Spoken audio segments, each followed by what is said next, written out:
Hi everyone, welcome to my YouTube channel. ఈరోజు నా స్టైల్లో బీరకాయ కర్రీ చేయడం అనేది నేర్చుకుందాము. నేను బీరకాయ ముక్కలు అయితే ఒక 1/2 kg తీసుకొని ఇలాగ కట్ చేసుకున్నాను. అలానే పచ్చిశనగపప్పు మనం కూర ఉండే ఒక 20 నిమిషాల ముందు అయితే మనం నానబెట్టుకోవాలి. స్టవ్ ఆన్ చేసి ప్యాన్ పెట్టి ఆ ప్యాన్లోకి 1 టేబుల్ స్పూన్ ఆయిల్ అయితే వేసుకున్నాము.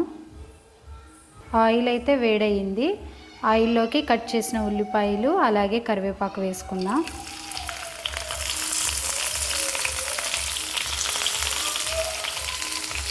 అలానే 1/2 టేబుల్ స్పూన్ జీలకర్ర కూడా వేసుకుందాం.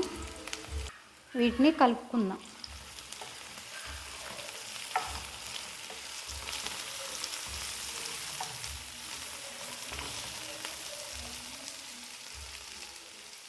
మనం ఈ తాలింపులోకి కట్ చేసిన బీరకాయ ముక్కలు అయితే వేసుకుందాము.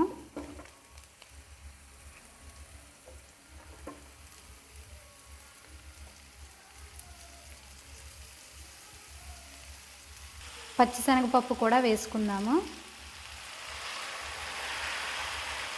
వీటన్నిటిని ఒకసారి కలుపుకొని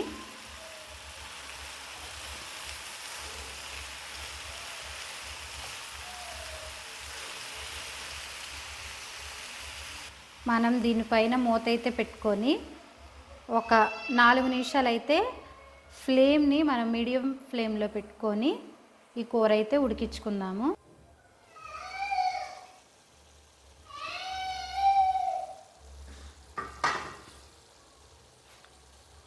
మనం ఈ కూరలోకి 1 టేబుల్ స్పూన్ పసుపు, మన టేస్ట్కి తగినంత సాల్ట్, వీటిని ఒకసారి అయితే కలుపుకుందాము.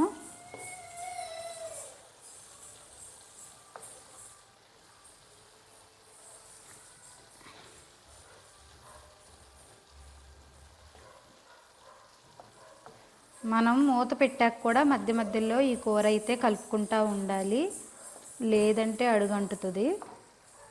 మనం చాలా ఈజీగా అలాగే సింపుల్గా ఉన్న కూరలో చేసుకుంటే టైం కూడా ఎంతో పట్టదు. ఒక 5 నిమిషాలు, ఒక 6 నిమిషాల్లో ఈ కూరలు అనేది రెడీ అయిపోతుంది. అలాగే ఈ బీరకాయ కూర అనేది మన హెల్త్కి కూడా చాలా మంచిది. ఈజీ డైజెషన్కి చాలా ఉపయోగపడుతుంది.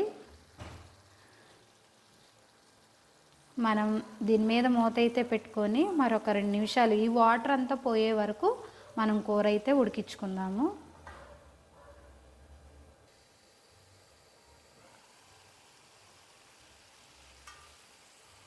మనం ఇప్పుడు ఈ కూరలోకి స్పైసీకి తగ్గట్టుగా కారం అయితే వేసుకుందాము.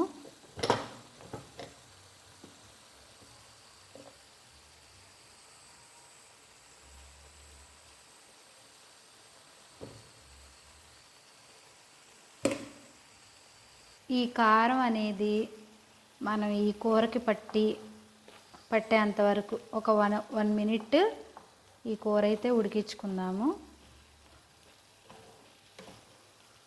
బీరకాయ కూరలోకి కారం అయితే ఎక్కువ పట్టదండి, చూసుకొని అయితే వేసుకోండి.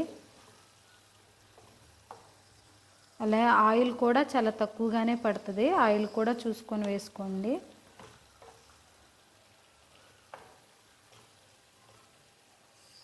ఒక 1 మినిట్ పాటు మనం ఈ కూరని ఉడికించుకుంటే కూర అయితే రెడీ అయిపోతుంది.